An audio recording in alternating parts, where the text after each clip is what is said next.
औज़ुबिल्लाहिमिनश्शैतानिर्रजीम बिस्मिल्लाहिर्रहमानिर्रहीम। अस्सलामु अलैकुम व्यूवर्स, कैसे हैं आप सब? उम्मीद है आप सब ठीक होंगे। अल्लाह ताला आपको अपनी हिफ्ज़-ओ-मान में रखे, अपनी पनाहों में रखे, अपनी हिफाजत में रखे। मौला की ज़ात सब पे रहम व करम फरमाए। मेरा आज का प्यारा सा टॉपिक है नफ़रत के बारे में।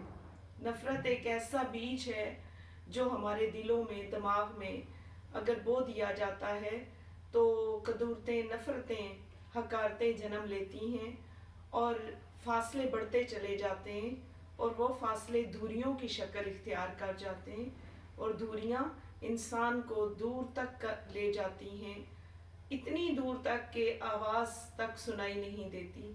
तो कोशिश करें कि नफ़रतों को ख़त्म करें, जो आपकी पेचीदगियां हैं उनको ख़त्म करें। और अच्छा इंसान वही है, आजिज़ इंसान वही है, अल्लाह का अच्छा और ख़ूबसूरत तरीन और आला दर्जे का मालिक इंसान वही है जो नफ़रत को ख़त्म करके सुलह की तरफ आए। और नबी पाक सल्लल्लाहु अलैहि वसल्लम का फरमाने मुबारक है कि तुम में से वो बेहतर है जो दो भाइयों के दरमियान सुलह करा दे।